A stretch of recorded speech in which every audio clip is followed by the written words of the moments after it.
Hai, Assalamualaikum warahmatullahi wabarakatuh dan salam sejahtera. Kami dari kumpulan 11 ingin menerangkan tentang tahap psikososial Erik Erikson. Jadi, tanpa melengahkan masa lagi, izinkan saya untuk memperkenalkan diri saya dan juga ahli kumpulan kami. Saya Raja Muhammad Faiz bin Abdul Syukur, bernombor kad matrik A180047. Assalamualaikum dan salam sejahtera. Nama saya Mariam Nachia binti Bashir, memegang nombor kad matriks A182158. Hai, nama saya Nurul Idina binti Abdul Rahim, nombor matrik A181990. Assalamualaikum warahmatullahi wabarakatuh. Nama saya Syazira Amira binti Yusman dengan nombor matrik A182699. Assalamualaikum warahmatullahi wabarakatuh. Saya Muhammad Aiman Hakimi bin Zakaria, nombor matrik A180165. Erikson atau nama sebenarnya Erik Homburger Erikson merupakan seorang ahli psikologi terkenal yang berasal dari Frankfurt, Jerman. Beliau adalah salah seorang anak murid kepada seorang lagi ahli psikologi yang terkenal iaitu Sigmund Freud. Erik mengikut pandangan gurunya dalam psikologi dan membuat pembaharuan daripada teori-teori tersebut yang kemudiannya digelarkan Neo-Freudian. Erikson dikenali dengan teorinya tentang perkembangan psikososial yang mengandungi 8 tahap.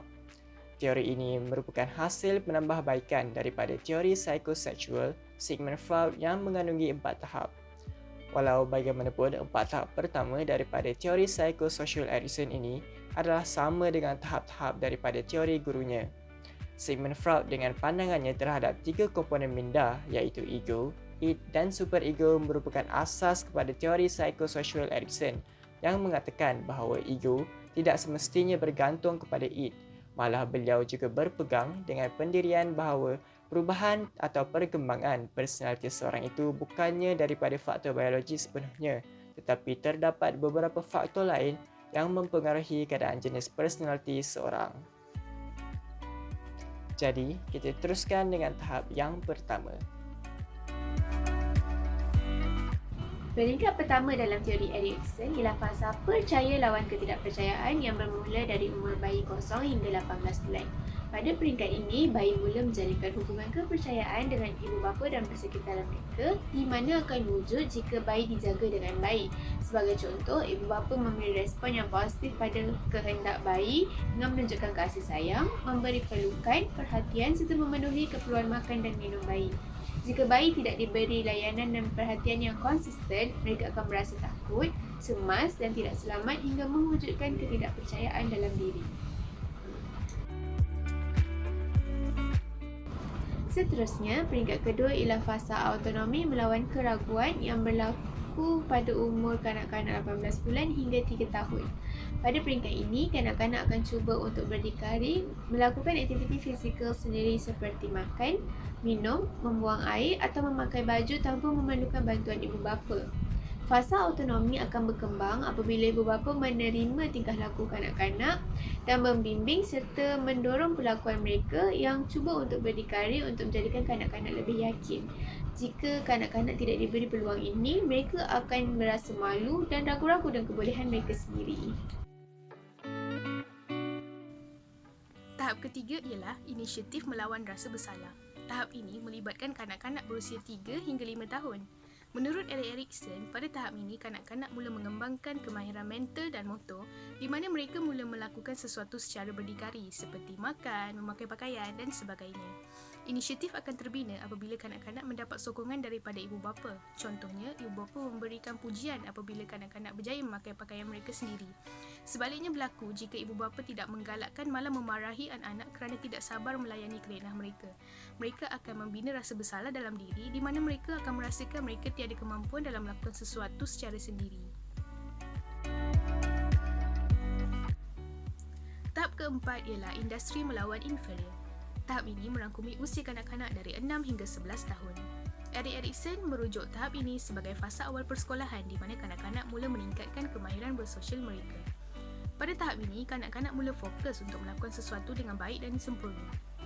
Sifat industri akan terbina apabila mereka mendapat pujian dan merasa puas dengan hasil kerja mereka. Sebaliknya, Sifat inferior terbina apabila mereka gagal melakukan sesuatu dan tidak mendapat galakan.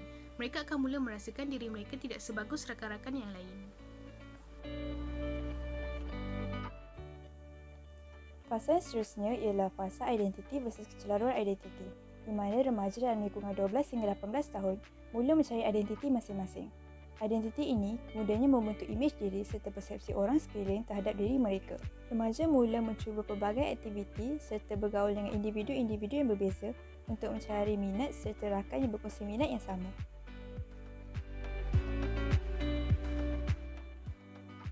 Fasa intimasi versus isolasi ini pula bermula dari usia 20 tahun hingga 40 tahun, di mana individu mula giat bergaul serta bersosial dengan orang sekeliling.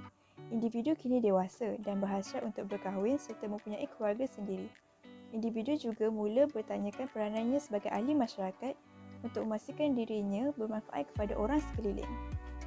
Individu yang berjaya akan mampu untuk bersosial dengan individu lain dan akan membuat pilihan yang tepat dalam memilih pasangan hidup. Bagi individu yang gagal, mereka akan lebih gemar menyendiri dan akan memperuntukkan masa yang amat sedikit untuk bersosial dengan orang sekeliling. Tahap yang ketujuh adalah generativity versus pemusatankan diri ataupun generativity versus stagnation. Biasanya terjadi ketika berumur 40 hingga 60 tahun. Mereka di peringkat ini biasanya berusaha untuk mencipta sesuatu yang dapat memberi kebaikan kepada orang lain dan kepada mereka sendiri. Biasanya mereka akan berusaha untuk mempunyai anak-anak dan membuat perubahan yang positif. Kejayaan pada peringkat ini akan membuatkan mereka merasa berguna dan berjaya. Sebaliknya, jika mereka gagal, mereka akan rasa seakan-akan kewujudan mereka di dunia ini tidak membawa apa-apa erti. Tahap yang terakhir iaitu tahap yang ke-8 adalah ego identity versus despair ataupun putus asa. Bermula daripada umur 60 tahun hingga akhir hayat, biasanya mereka di peringkat ini akan mula bermuhasabah diri dengan mengenangkan apa yang dilakukan sebelum ini. Jika mereka berjaya pada peringkat ini, mereka akan merasakan kepuasan, dan jika tidak, mereka akan menyesal, stres dan berputus asa.